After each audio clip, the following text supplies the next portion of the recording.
Chapter 7. Now when Solomon had made an end of praying, the fire came down from heaven, and consumed the burnt offering and the sacrifices, and the glory of the Lord filled the house. And the priest could not enter into the house of the Lord, because the glory of the Lord filled the Lord's house.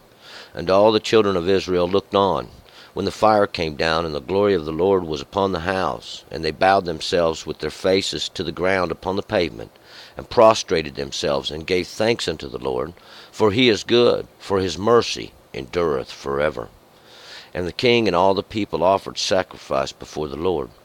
And the king offered a sacrifice of 22,000 oxen, and 120,000 sheep. So the king and all the people dedicated the house of God. And the priests stood, according to their offices, the Levites also with the instruments of music of the Lord, which David the king had made, to give thanks unto the Lord, for his mercy endureth forever, with the praises of David by their hand. And the priests sounded trumpets over against them, and all Israel stood. Moreover Solomon hallowed the middle of the court that was before the house of the Lord, for there he offered the burnt offerings and the fat of the peace offerings, because the brazen altar which Solomon had made was not able to receive the burnt offering, and the meal offering, and the fat. So Solomon held the feast at that time 7 days, and all of Israel with him, a very great congregation, from the entrance of Hamath unto the brook of Egypt. And on the 8th day they held a solemn assembly, for they kept the dedication of the altar 7 days, and the feast 7 days. And on the 23 day of the 7th month he sent the people away unto their tents, joyful and glad of heart, for the goodness that the Lord had shown unto David, and to Solomon, and to Israel his people. Thus Solomon finished the house of the Lord, and the king's house, and all that came unto Solomon's heart to make in the house of the Lord, and in his own house, he prosperously effected. And the Lord appeared to Solomon by night, and said unto him, I have heard your prayer, and have chosen this place to myself for a house of sacrifice. If I shut up heaven, that there be no rain, or if I command the locusts to devour the land, or if I send pestilence among my people, if my people, upon whom my name is called, shall humble themselves, and pray, and seek my face, and turn from their evil ways, then will I hear from heaven, and will forgive their sin, and will heal their land. Now my eyes shall be open, and mine ears attent unto the prayer that is made in this place. For now have I chosen and hallowed this house, that my name may be there forever, and mine eyes and my heart shall be there perpetually. And as for you, if you wilt walk before me as David your father walked, and do according to all that I have commanded you, and will keep my statutes and mine ordinances, then will I establish the throne of your kingdom, according as I covenanted with David your father, saying, There shall not fail you a man to be ruler in Israel. But if you turn away, and forsake my statutes and my commandments, which I have set before you, and shall go and serve other gods, and worship them, then will I pluck them up by the roots out of my land, which I have given them, and this house, which I have hallowed for my name, I will cast out of my sight, and I will make it a proverb and a byword among all the peoples. And this house, which is so high, every one that passes by it shall be astonished, and shall say, Why hath the Lord done thus unto this land, and to this house? And they shall answer, Because they forsook the Lord, the God of their fathers, who brought them forth out of the land of Egypt, and laid hold on other gods, and worshipped them, and served them. Therefore he hath brought all this evil upon them. All right, let's go back up to verse 1. And we remember now yesterday Solomon, he had gathered a great congregation together, and the glory of the Lord had filled the house, and they had come to dedicate the new temple, this new house of God, unto God. And Solomon had prayed before God that God might accept all the prayers and this house, that all those things that would be offered there. We're going to pick it up right here as Solomon makes an end of praying. Verse 1. Now when Solomon had made an end of praying, the fire came down from heaven and consumed the burnt offering and the sacrifices, and the glory of the Lord filled the house. And once again now the fire will come down. This fire comes down from heaven, and this fire comes down from heaven is a similitude of the judgments of God coming down from understanding, and they consume those burnt offerings, these things that make atonement, these things that have to pass through the fire, and these sacrifices, these things which they have slain, and the glory of the Lord fills the house. And once again, the glory of God, the glory. And this is the great work of God fills the house, because the great work of God has two hands. It is both ways. See, God's work not only punishes, but it'll bless as well. And this is a confusion, because it's it would be like having something that's sweet and sour at the same time too. And the priest could not enter into the house of the Lord, because the glory of the Lord filled the Lord's house. And they couldn't go into God's house. They couldn't enter in, because the glory of God had filled the house, this great smoke, and they was probably scared. 3. And all the children of Israel looked on when the fire came down, and the glory of the Lord was upon the house. And they bowed themselves with their faces to the ground upon the pavement, and prostrated themselves, and gave thanks unto the Lord. For he is good, for his mercy endureth forever. And God's mercy does endure forever. God set a great work in the earth just to make known his mercy, to make known that God is merciful.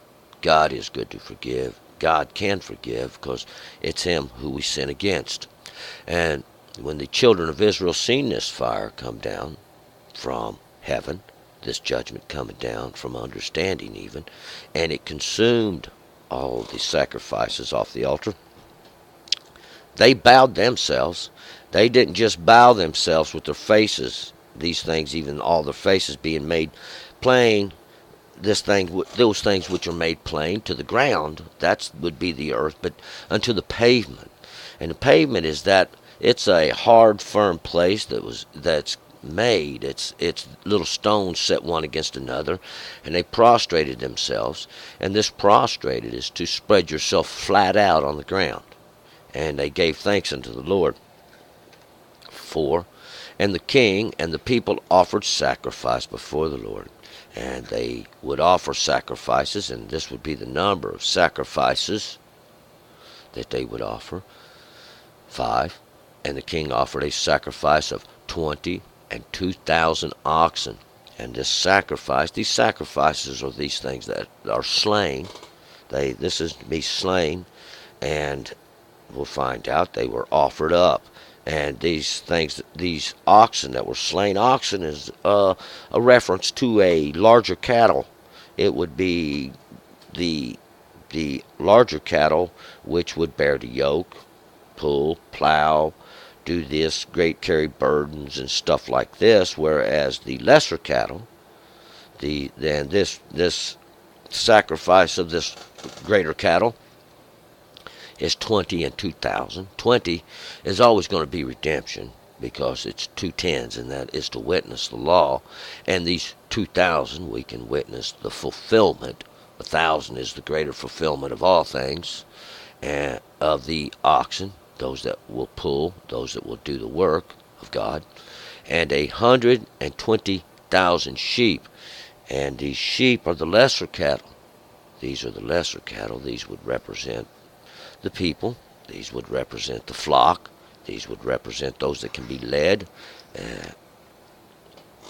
Would be 120,000 sheep. And once again, this would be the judgment and the redemption in the fulfillment for the lesser cattle, or the sheep. So the king and all the people dedicated the house of God. And the house of God was dedicated. See, and we'll find out the dedication that God sees it as. 6. And the priests stood according to their offices. The Levites also, with their instruments of music of the Lord, which David the king had made, to give thanks unto the Lord, for his mercy endureth forever. with the praises of David by their hand. And the priests sounded trumpets over against them, and all Israel stood. And the priests stood, and they, according to their offices, and these would be the offices, their assignments, their orders, this according to what they did, and we'll find out these would be the Levites, those that have joined, and those ones who play the instruments of music. These instruments, we'll find out, this would be those cymbals and those harps and those psalteries, and these musical instruments that David the king had made, and that David had made to give thanks unto the Lord with, because God's mercy does endure forever. See, God's mercy endureth forever. So David made these instruments to praise God with, and these would be, when they played these instruments, it would be the praises of David by their hands. And their hands will always represent their works. And these musical instruments are these pleasant sounds, these wonderful sounds, these sounds of all manner of pleasantry, twangings and pluckings, and we'll find out that call to remembrance to God. And these priests sounded trumpets over against them. So on the other side, we have the priest sounding the trumpets over against them, and all Israel stood. And these trumpets, these would be horns, these would be warnings. See, one side sounding all manners of pleasantry, the other side sounding great warnings. 7. Moreover, Solomon hallowed the middle of the court that was before the house of the Lord, for there he offered the burnt offerings and the fat of the peace offerings, because the brazen altar which Solomon had made was not able to receive the burnt offerings and the meal offerings and the fat. So Solomon hallows the middle court. We see that it's because the brazen altar which he had made to offer sacrifices wasn't big enough to take on the magnitude of the sacrifices and these burnt offerings that are going to be made upon it. And we'll find out that this middle court was this court where the Levites would be, not the outer court, but the middle court that's before the house of the Lord, that which is before the inner court. There they would offer these burnt offerings. That's those things that pass through the fire. And the fat, that's all the richness and goodness of it, of the peace offerings. This goodness of the peace offerings, those things that are offered in peace or free will, of a free will. And these meal offerings as well. And those offerings should make atonement for the harvest. 8. So Solomon held the feast at that time 7 days, and Israel with him, a very great congregation, from the entrance of Hamath unto the brook of Egypt. And Solomon represents this peace which God said he was going to send, this peaceful, wonderful. We'll find out it would be that which was referred to as these feminine strengths. He would hold this feast at that time, during that period, would be for 7 days, and that was to perfect these lesser understandings. These lesser understandings represent the days that go around, and it's the multitude of days which make a greater understanding, and all Israel with him, and that's those that contend with the mighty one, a very great congregation. And it was from the entrance of Hamath. Hamath is that fortress of walls. It's a fortress made of enclosures, and that goes unto the brook of Egypt. And the brook would be those gentle flowing waters, those gently flowing waters. We can hear them trickle. They are the waters of Egypt. That is that land of enclosures, that land of pits and snares, the land of graves. 9. And on the 8th day they held a solemn assembly, for they kept the dedication of the altar 7 days, and the feast 7 days. And on the 8th day, 8, that's a new beginning. This is even the portion of that new beginning, of that understanding. See, God's making a new understanding. God's creating a new house. They're dedicating the house of God. God's going to use this house for a great example. It's the work of God, all of it together. And they kept the dedication of the altar, there where they slay, 7 days. And it would be for the perfection of understandings, even the accomplishment of it. And that feast, and the feast 7 days, we'll find this. This is the feast of the house, this feast of the tabernacle even. 7 days. Once again, it's to perfect these lesser understandings. All of it together to accomplish it. Because once again, God's doing His work. He's making a new beginning, a new period, a new set of understandings coming forth, that you might witness God and His law. See, that's going to be redemption. 10. And on the 23rd day of the 7th month, He sent the people away unto their tents, joyful and glad of heart. For the goodness of the Lord had shown unto David and to Solomon and to Israel His people. And on the 23rd day, and that's to complete the redemption of understanding. See, that redemption, this is the work of God that's going to do that. The understanding of redemption of the 7th month, even that portion of perfection that's for the lesser light. That's what the lesser light's going to be used for. He sent the people away unto their tents, back to their houses, or back to their tents, I like to say, joyful and glad of heart for the goodness of the Lord. For God was prospering them, and God said, I'm going to prosper. I'm going to prosper it. God's going to prosper, even this judgment of God. For all the goodness the Lord had shown unto David and to Solomon and to Israel. That because God was showing great goodness unto David. This one He's established. This one He's setting up. God did that. God set the king up. God set the kingdom up. The king. Now the house of God. See, God's building it up, and we're going to find out to its great height. Great height, God's going to build it up. 11.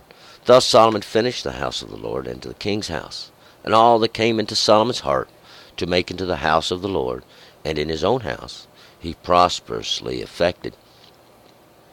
So Solomon finishes the house of God, the house of the Lord, and the king's house as well. He finishes building his own house. We learned that in Kings.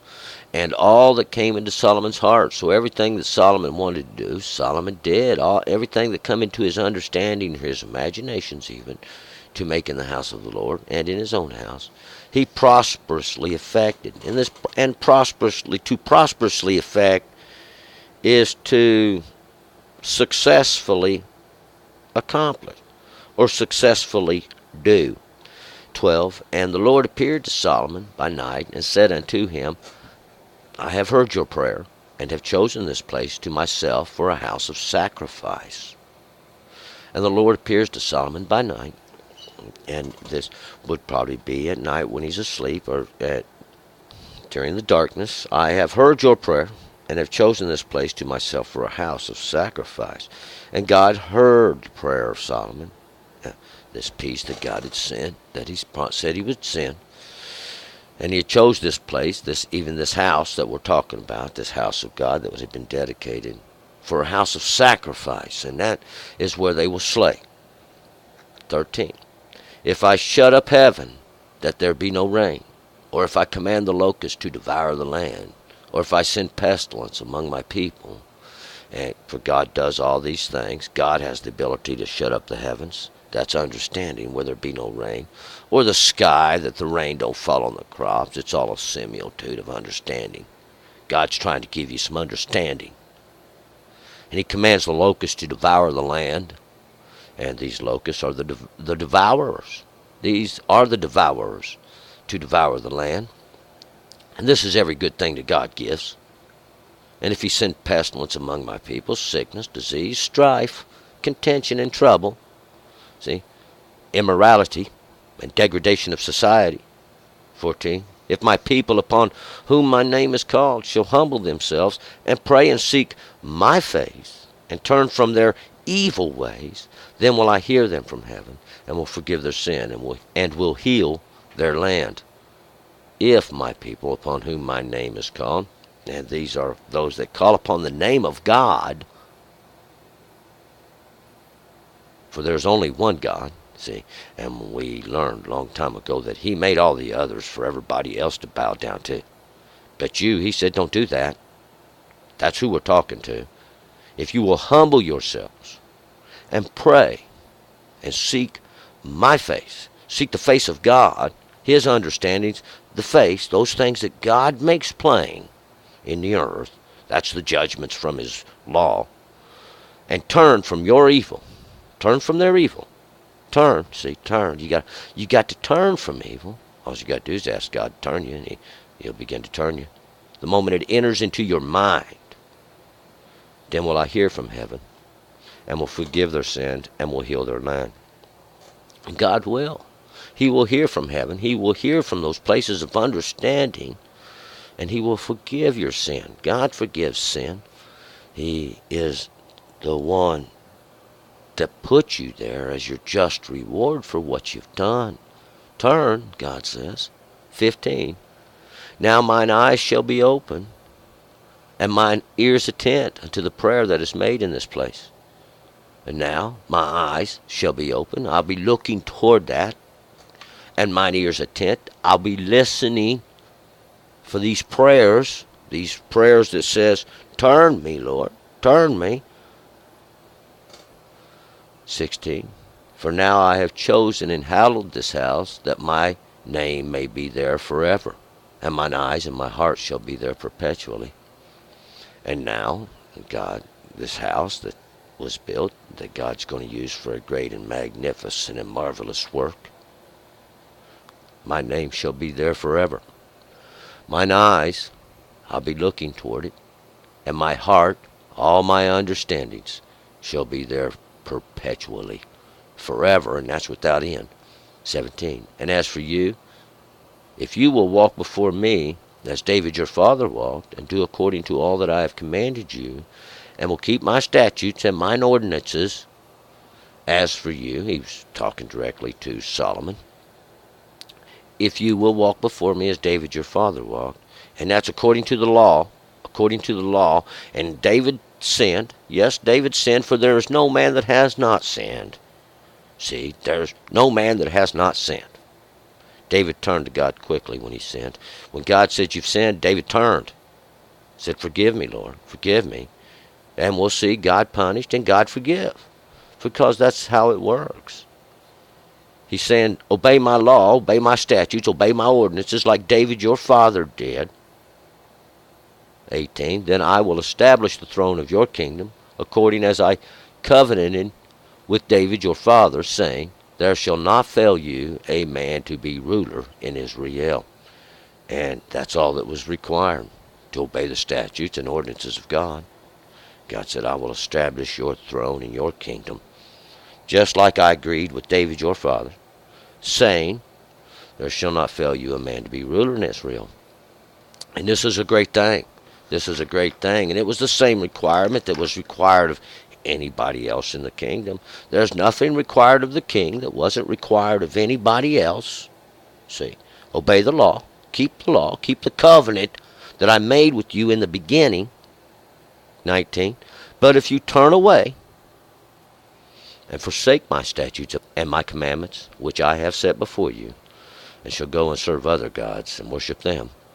But, see, if you turn away, because that's what happens when you sin, you turn away, and you forsake the statutes and commandments of God. Exactly what you do. When you sin, you violate the law of God, trespass against his ordinances. That's sin. That's the definition of sin. See, that is the definition of sin, to trespass against the commandments of God, which he has set before you.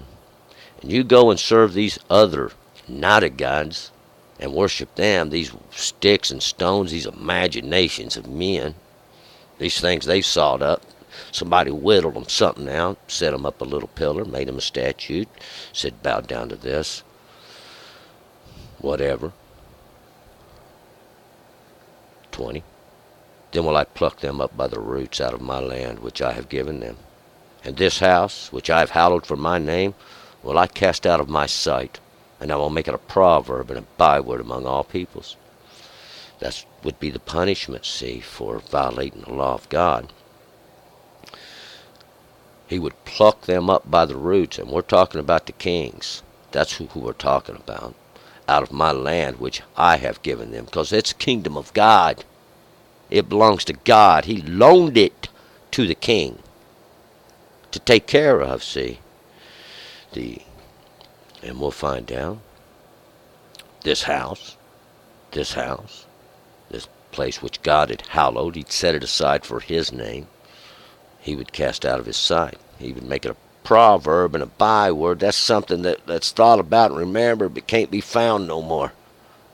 21.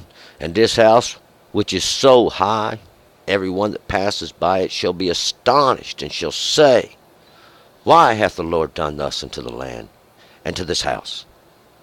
And this house, which is so high, this house that Solomon built, this great, this magnificent, this house so high, see, so high the walls were covered in gold, the hinges gold, the altar gold, brass without weight, all this silver in abundance, all of it. That's the so high we're talking about. God had brought it to the head of the pen, so to speak, that every one that passes by shall be astonished, and they shall say, Why hath the Lord done thus unto the land and to this house? Why did God do this? Where's it at? Why did God do this? Because, see, we're talking about the other side of the coin now, punishment side, when they turn from God. And they shall answer, Because they forsook the Lord, the God of their fathers, who brought them forth out of the land of Egypt, and laid hold on other gods, and worshipped them, and served them. Therefore he hath brought all this evil upon them. And that's what they would say, because they see they forsook the Lord, the God of their fathers,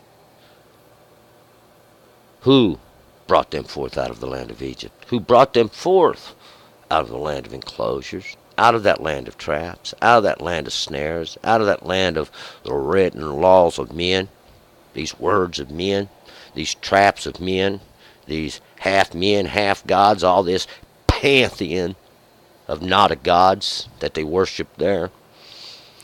And they done the same thing here. They laid hold of not a gods, and they worshiped them and served them. And that's why God brought all that evil upon them. And we're going to find out this is prophecy right here. This is not only a warning. God's telling them the future if you do this. See, we're going to move forward to chapter 8.